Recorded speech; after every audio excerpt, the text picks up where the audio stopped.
Hello friends. $1 today is worth more than $1 tomorrow. You've probably heard about that many times, and now it's time for you to understand why. I'll give you a brief explanation, but we will get into the details of the calculation later in this program. If you have $1 today, you have some instruments that can provide you with the risk-free return, like a treasury bill. Or you can have other type of investment that could be risky, but that can provide you with much higher returns. Whatever that is, if you have $1 today, you can invest it, and tomorrow, next week, or next month, or next year, it will be more than $1. So the way our system works makes it that money earlier is worth more than money later.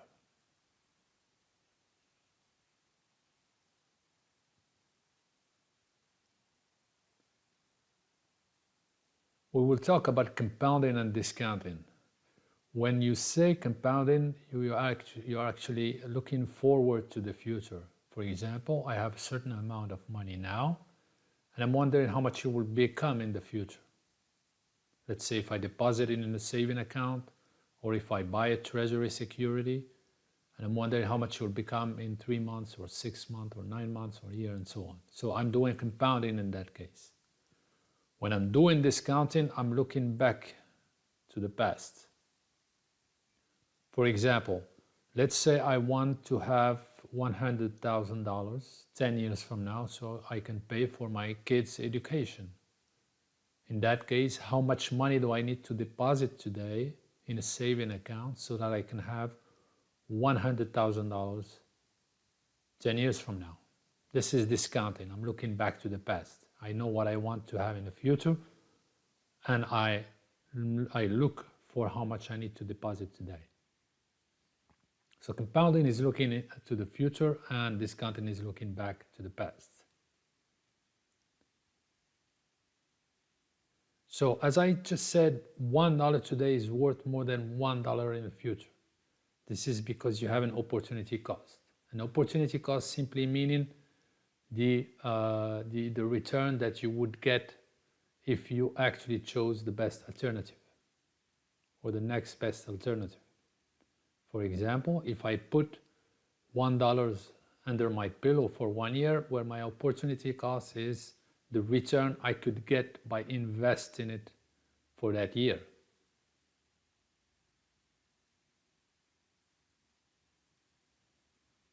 Another definition is the opportunity cost of receiving $1 in the future is the interest we could have earned if we had received the $1 sooner. And we will discuss in later topics how this actual interest rate is worked out. So we can translate $1 today into its equivalent in the future, assuming that we can measure that opportunity cost with an interest rate. And that's what compounding is. $1 today, how much will it become in the future? Assuming that we know, of course, the interest rate. Or translate $1 in the future into its equivalent today, and that's what discounting is. So if I want to have a $1 in a specific period of time in the future, how much will I need to deposit today? That's what discounting is.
Hello friends, hello students, and welcome back to this video about how to use the financial calculator.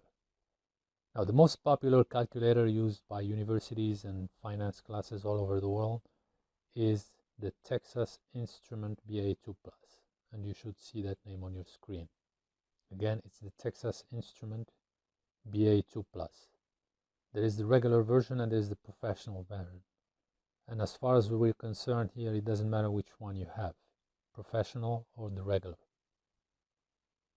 Okay, so once you get the financial calculator, you will quickly realize that it is extremely useful in finance. It will help you solve problems, answer questions, whether classroom questions or real life questions that are related to finance calculations, whether it's personal finance, financial market, etc.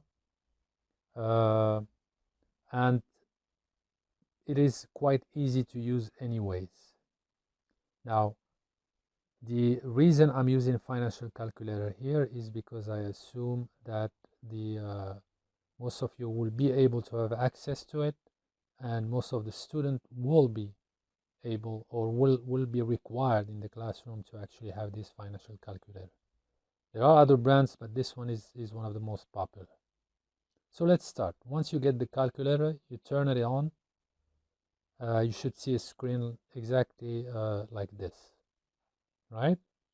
Now, the first thing we want to do is change the number of decimals. As you can see, we're seeing a number here with 2 decimals. Now, this may not be good enough to be precise in our answers. So you want to have at least 4 decimals, or maybe more. So what I usually do, and you may want to do the same thing, but at least have 4 decimals. Now, the way you would change the number of decimals, and I will try to go slowly here, you hit second, and you can see in the bottom here, format. Now you can enter the number of decimals you want. So let us just put 9, so that I can have as many decimals as I can. And then you hit enter. Now, anytime you have a calculations, it will be given with a maximum of 9 decimals.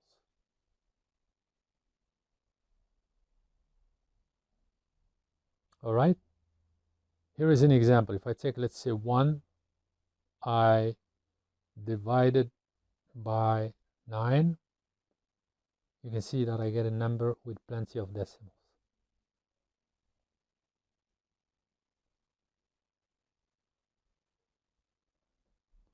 Now, in this session, we will not solve finance problems.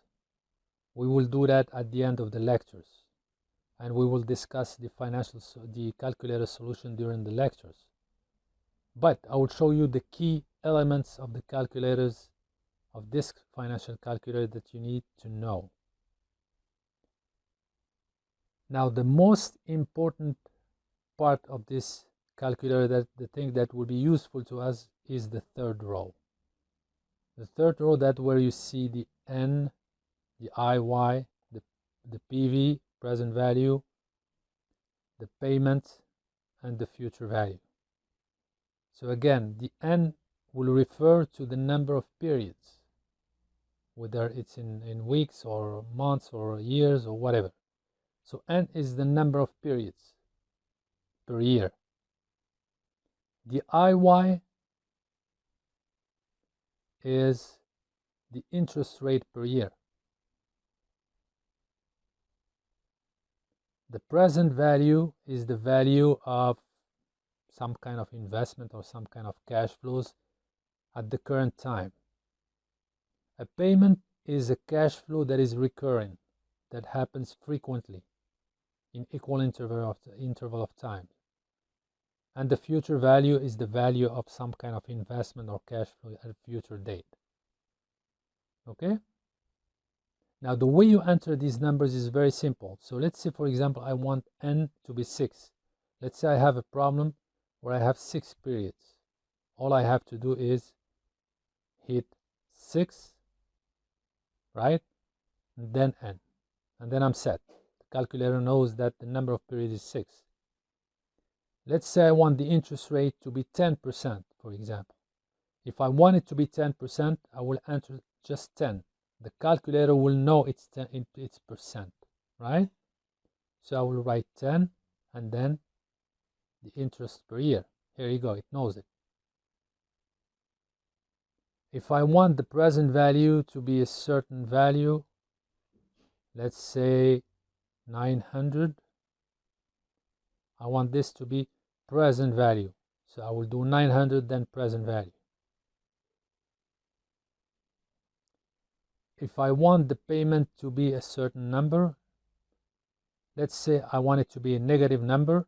Let's say I want it to be 40, let's say dollars. If I want it to be negative, all I have to do is hit this one here. If I want it to be positive, I will hit it another time. All right. So I touch it, it becomes 40 negative. And then I hit payment. So the payment is 40 negative. That will be an example of a cash outflow. Let's say I want the future value to be 1000. So I will do 1000, then future value. So as far as the third row goes, when I want the calculator to know certain values, all I have to do is write the number, then the corresponding function, N, IY, PV, PMT, or future value. Now, when I am dealing with the problem and I am, let's say, asked or I'm required to find the number of periods, or IY, or present value, or payment, or future value, any one of these numbers or these buttons that you see in the third row, then all I have to do is write compute N. Well, I'm getting error 5 here because the numbers are not really consistent. But let's say I want to compute present value. Okay? If let's say I want to find the future value, I will do compute future value. If I want to find the payment, I will do payment. Whatever. So the top left button, CPT, it's compute, it's used to find the answer. So anytime after I enter the relevant values, I'm looking for a specific value, I will do compute whatever I'm looking for. Let's say present value. Okay?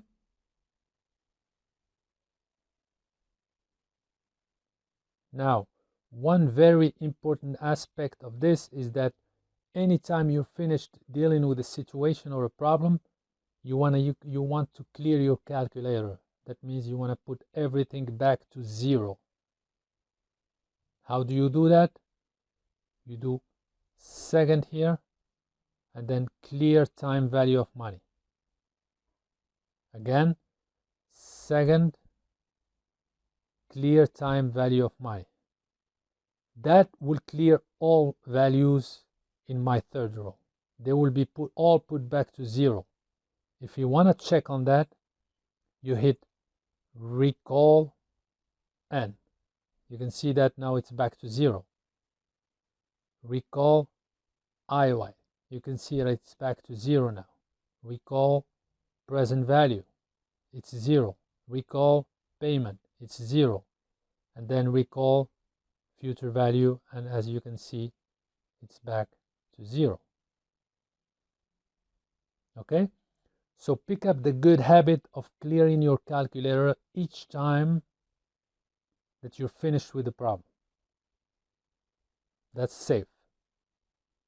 Otherwise, that you will be carrying some old values that are not needed.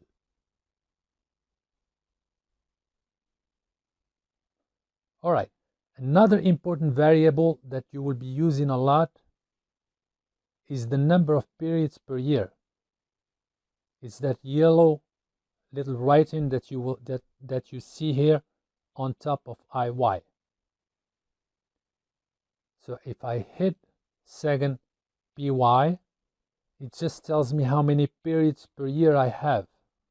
Sometimes I deal with problems where I have monthly interest payments or quarterly payments or interest that is compounded more frequently than once, in that case I will have to change this. Let's say I'm dealing with a loan, a bank loan, where I make monthly payments. In that case, my PY has to be 12. So I would write 12 here. And then I will write enter after that. Okay? Now it knows that I'm dealing with monthly interest payments or monthly compounded. If it's quarterly, then I will, in a year there are 4 quarters, then I will do second PY and I will put it in 4. So in every problem I have to check what is my PY. If it's yearly, it's going to be 1. If it's semi-annual, it will be 2. If it's quarterly, it's going to be 4. If it's monthly, it will be 12, etc. If it's yearly, it will be 1. So again, that's something that you will have to check all the time. All right? So again, some useful tips is that anytime you start a problem, you want to clear your financial calculator by doing or by hitting second clear time value of money. All right? The next thing you want to do is check out or read carefully the question to see how many periods per year you have, and you change it by hitting second PY. You enter whatever number you need, and then you hit, let's say if it's monthly, I would put 12, then I would hit enter. Okay? Now, final useful thing that you need to know for the sake of this course is what we call a begin mode and end mode. Now, the details of that you will see in the lecture, but for now, when you're saying the end mode, that means you're dealing with a situation where payments are made at the end of the period. So when there is nothing on top of the screen, it means it's already in the end mode. The default setting is in the end mode. That means when you enter values here, it will always assume that the payments are made at the end of the period. Now, if you have a situation where the payments are made in the beginning of the period, then you would have to change the setting. How do you do that? Well, you simply do second, then you hit that begin here, and then second set, and you can see that it's in the begin mode. It changed to begin, and you can see begin on top right of the screen. Now, whenever you enter values, it will always assume that the calculator will always assume that the payments are made in the beginning of the period. Okay? Now, if I want to put it back in the original setting, which is the end mode, because more of the question will probably deal with the end mode, I will just do the same thing again. Second, begin, second, set. It's in the end mode. In other words, it's back where it were.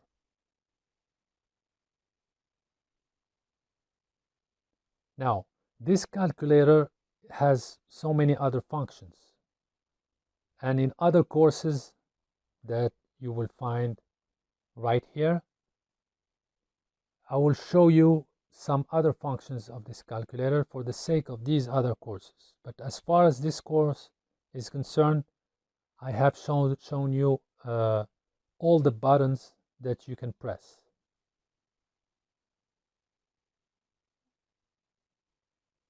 Thank you very much, and see you in the next lecture.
Welcome back, friend, to our third lesson.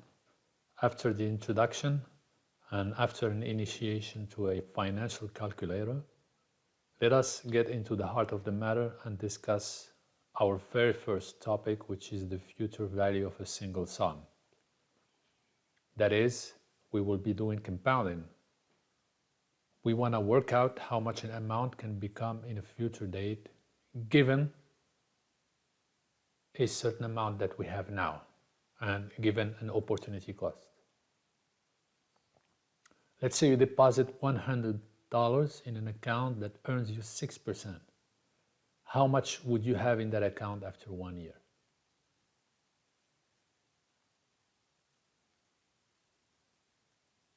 Assuming we have $100, how much will it become after 1 year? Now, we, as mentioned before, we put negative for present value because it has to be the opposite sign of the future value, because if you look at what happens in real life, maybe if you deposit $100 today, that's money that is outgoing, meaning that is money that is going out. So it's an outflow for you, and therefore we will assume it's negative. And the future value will be positive. So how much will $100 become in a future date? Which is exactly 1 year. Now the first thing we need to do is we need to clear our calculator. Set the number of period per year to 1, the interest to 6, meaning 6%, the number of years to 1, and the present value to 100. Then we will compute the future value. Thus, our future value will be 106.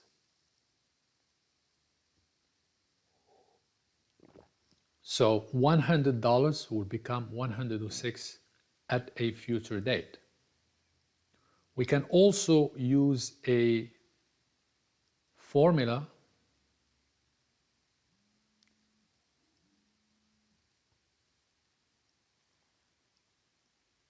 Since we have a calculator, we don't need to do that, but one should know that the future value formula is as follows. The future value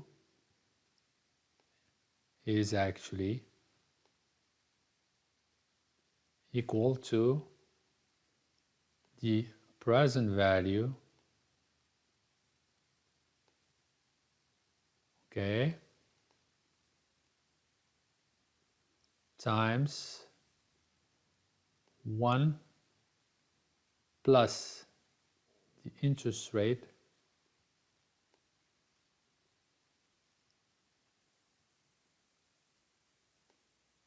that happens to be 6% here,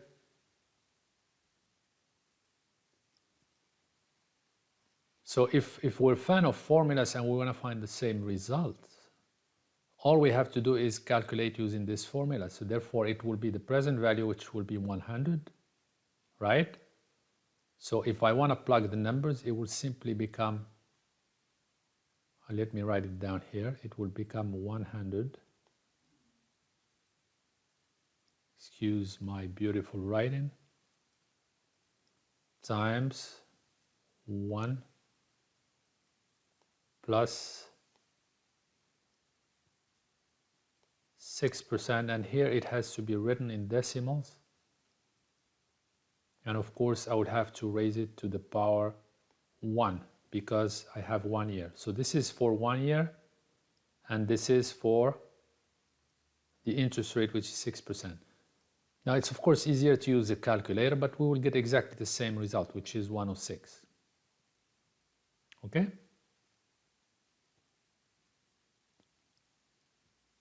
Now, we can also use another tool. We can use a Excel spreadsheet for to obtain the same result we have here. Now let me show you briefly how it works. Let me remove that.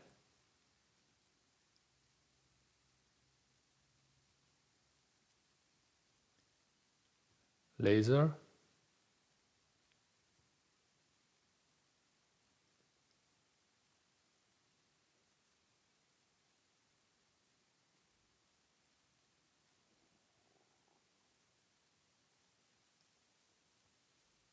Here is Excel. So in our case, let's say a present value is, we're gonna put it as minus 100. Okay, let's format it into dollars, right? The interest rate will actually be 6%. The number of periods or the number of years is equal to 1. Okay, and I'm looking for what? I'm looking for the future value. So let's increase the size of this so it becomes clear. I'm gonna go to the functions here in Excel and look for the future value function. So all you have to do is type future value here, and it will give me some options. So this is basically the function I'm looking for. Okay, so it tells me what is the rate. The rate is the 6% I have here. The number of periods per year is right here. I happen to have 1 year. Okay, there is no payment here. I have to ignore it, and we will discuss what payment here. So you leave this empty. The present value is this minus 100. And here the type, it just says that if it's actually the payment are, we just have to leave it at, it says here is present value is the present value of, I'm sorry, I'm doing the type here. Now, if the payment are made at the beginning of the period, we type 1. If at 0, if we omit it or put 0, that means it's the end of the period. For now, we assume only the end of period, and therefore we omit it and ignore it. And later we will talk about this specific function. Okay? As you can see, we get exactly the same result, 106. You can highlight it. Okay? Now, the beauty of Excel is that whenever I have my numbers, I can always go back and change them. So let's say if the question was, how much will $100 become 2 years from now? In that case, I will just change it to 2 here.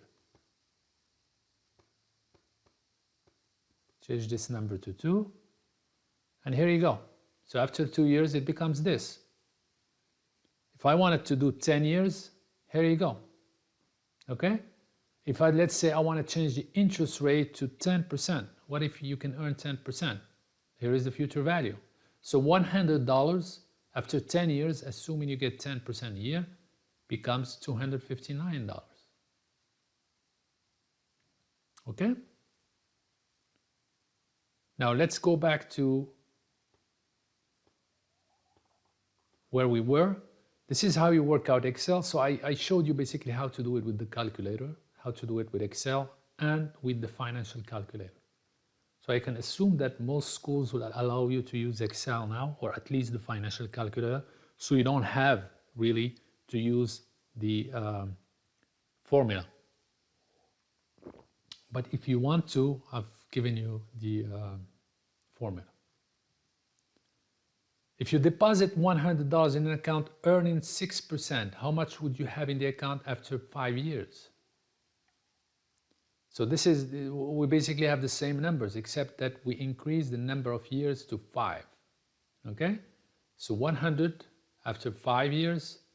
The calculator solution is the same thing. The number of period per year is 1. The interest rate is 6.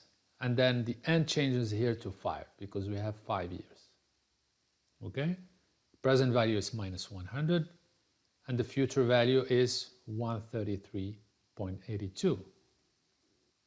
Now, if we wanted to use Excel,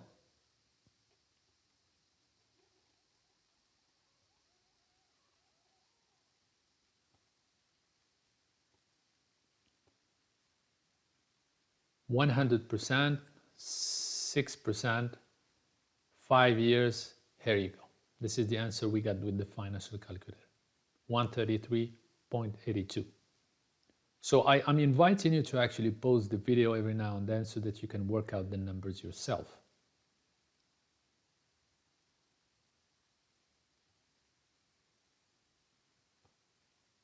That's the same number, isn't it? Now, of course, I will I can show you how you would get it with a formula. In that case, we said it was 1, the present value, which is 100. Of course, if you want to use the formula, times 1 plus the interest rates to the power of 5. And if you use that, it will exactly give you this number. Now, of course, please take your time, pause the video, and check it for yourself. So here again, I showed you 3 ways of finding out about the future value: calculator, Excel, and the formula.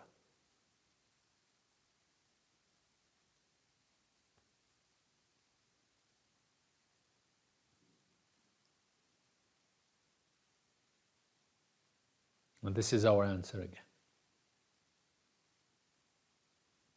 The Excel solution, I have just shown you how to do it also by changing it to 5 years, going back to the same spreadsheet, and all you have to do is change n to 5 instead of 1, and you will get exactly this number. Here again, please take your time and make sure you practice that on your own. Now, if you deposit $100 in an account earning 6% with quarterly compounding. Now remember, we're doing compounding, and we talked about yearly compounding only before.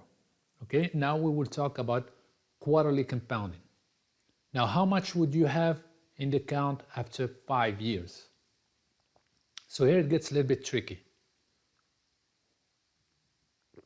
Quarterly compounding simply means that you will earn interest every quarter or 4 times a year.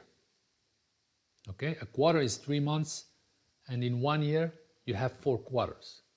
So you earn 6%, but it's actually earning the interest 4 times a year. So you are basically not earning 6% a year, one shot. You are earning the quarter of that every 3 months. So the quarter of 6% is, if you divide 6 by 4, it's 1.5%. So you get it 1.5% every 3 months, if you know what I mean. So if you get that every quarter, how much money would you have after 5 years? So the compounding here is more frequent, so that means you will expect more value towards the end. We're going to use first the financial calculator, okay? Now, the change here is here. You can see that the PY is 4. That is, the number of period per years is 4. Okay? That's exactly the translation of what we have here, the quarterly compounding. So you have quarterly compounding. In 1 year, you have 4 quarters. Therefore, this has to change to 4. The interest rate per year is 6%. And the calculator will actually do the translation to a quarterly rate. So you leave the interest rate to 6%. Now the number of periods here changes as well. Why? Because we have 5 years, right? But in every year there is actually 4 quarters. So in 5 years we actually have 20 quarters. That's actually 5 times 4. Again, the 20 here is 5 years, each year 4 quarters. So basically we have 20 quarters. Okay? And then you compute your future value and you get this. Okay? Now pause the video and please try it for yourself. Now let's do it with Excel.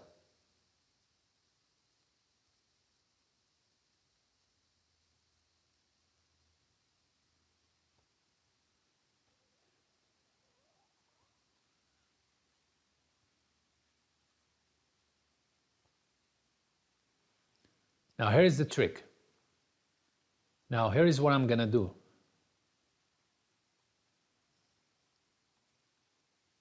I'm gonna put this here so I can squeeze in a new column, and I'm gonna call M. M is actually the number of compounding periods per year. Okay? So in the first case, when we calculated this column here, we had actually 1 period per year, so M was 1. Okay? Now what if M is actually 4, like we have now, quarterly per year? Okay? Now, the future value will still be the same. Sorry, the present value is still the same. Okay? However, we will change the interest rate now in Excel, because the interest rate now is not 6%, but actually 6% divided by 4 here, right? Because we have quarters, so we don't have 6% per quarter, but we actually have 1.5% per quarter. And how many quarters do we have in a year? Remember, we have 5 years times 4 quarters. So we basically have 20 periods. Okay?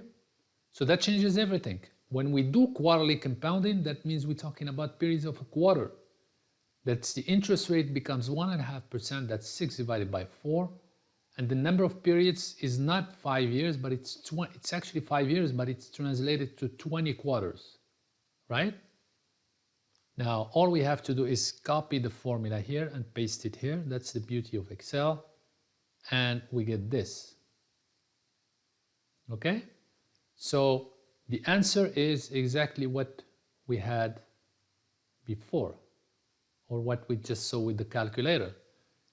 $100 becomes 134.69, which is more than the previous answer, simply because we have quarters.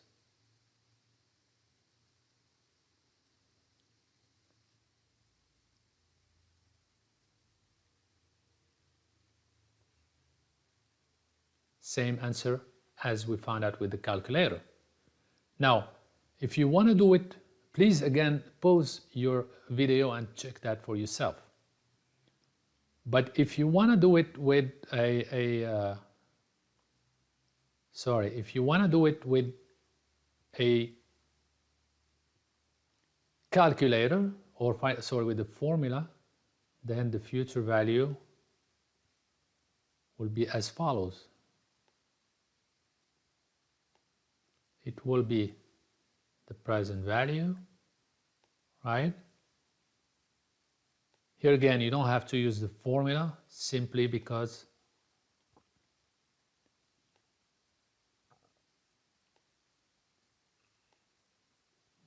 you probably have either financial calculator or an Excel spreadsheet.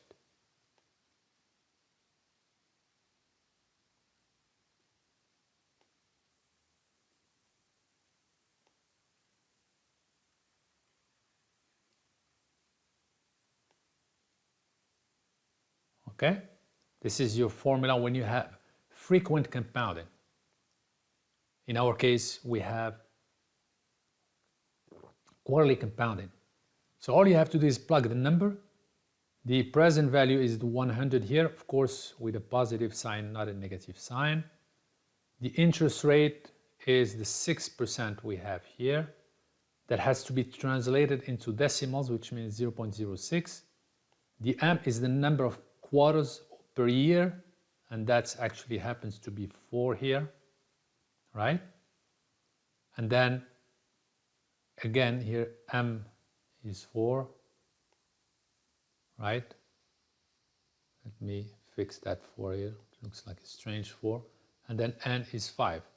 So we're gonna have here 4 times 5. Now you can check out this for yourself. You plug it into the formula and you will find exactly this. This will be your answer. Okay? Please practice it. I will never emphasize enough the importance of practicing.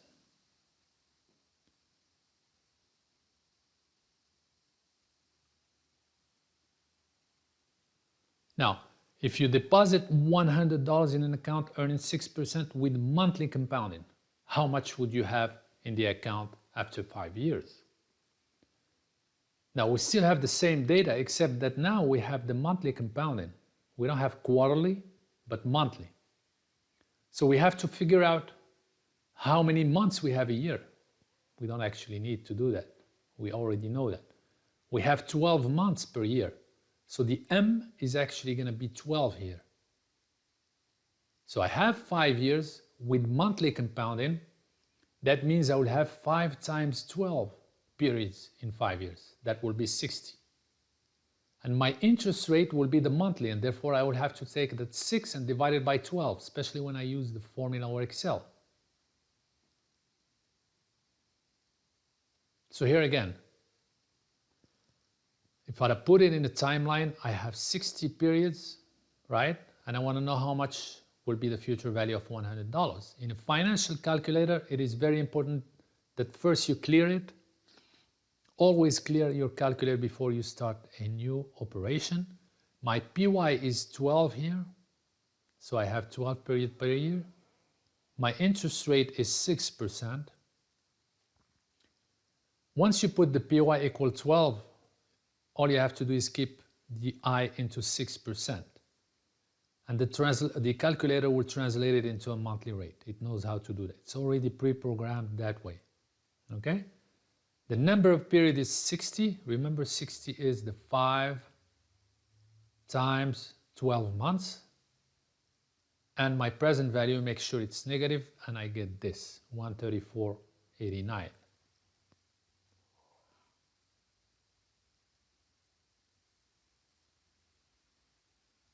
Double check for yourself on your own calculator, make sure that it works.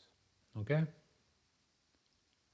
All right, we're going to jump to the Excel solution.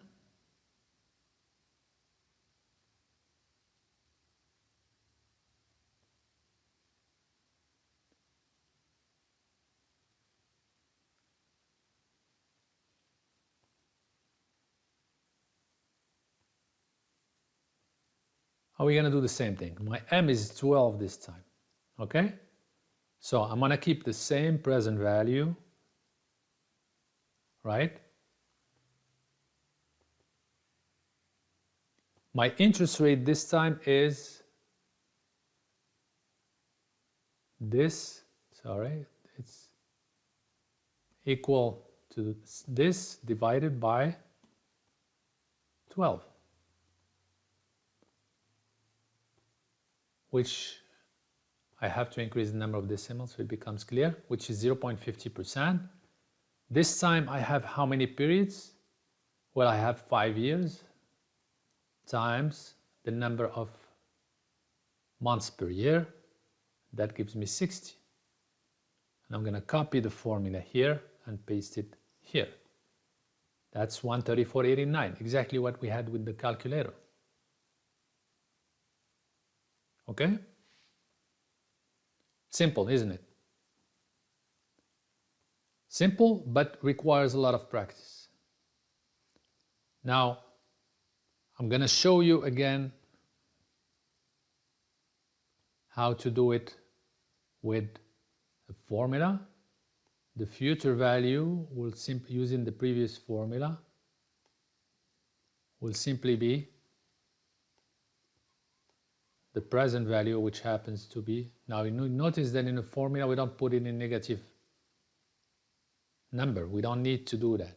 So it will be 1 plus my interest rate is 6%, right? 0.06 that I will divide by, remember it's monthly and I have 12 months per year, so I divide by 12 and I have, remember, it will be M, which is the number of months, 12 times 5 years, which is actually the 60 we have right here. Okay, so it's all raised to the power 60, and you will exactly find this number.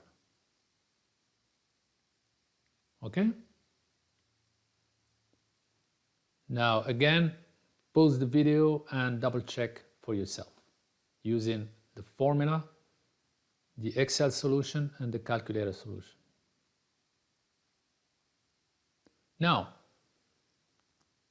what is the future value of $1,000 earning 8% with continuous compounding? Now, continuous compounding is something else. Continuous compounding simply means that the compounding is done on a continuous basis. That means that you can translate it to every second. You earn interest every second, then interest on interest. So the frequency of compounding becomes actually infinite.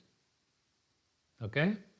In that case, we cannot really use directly the calculator, or we cannot use the functions in the time value of money functions in a calculator, but rather directly a formula.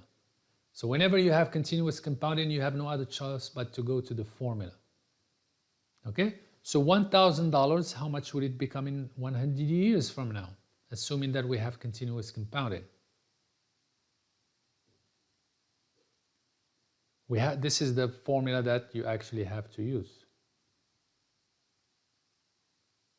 That's the present value. That's the exponential formula raised to the power interest rate times n. The interest rate is 8%, so it has to be 0.08, and n is the number of years, which is 100. So if you plug in the numbers, it will be something like that. 100 exponential of 0.08 times 100 years, right? Actually, it's $1,000. We are depositing $1,000. This is referring to the amount which is the present value. The 8% is referring to the interest rate that we have here, and then the 100 is referring to the number of years we have here. So whenever you have continuous compounding, it's simple. You use this formula. The exponential is the inverse function of the natural log. So you will find it in your calculator. Once you do that, you should find this number.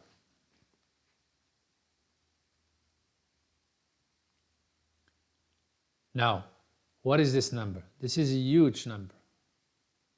Look at it. It's 2 trillions or 2 billions, 980 millions, 900, sorry, it's 2,980,957. So $1,000 can become almost $3 million after 100 years if you have 8% compounded. Of course, you have, assuming you have the patience to wait 100 years. But you can already see or have an idea about the power of compounding. Compounding with patience and a decent interest rate and time can get you far away, can make you a lot of money. That's one of the magics of finance and the markets.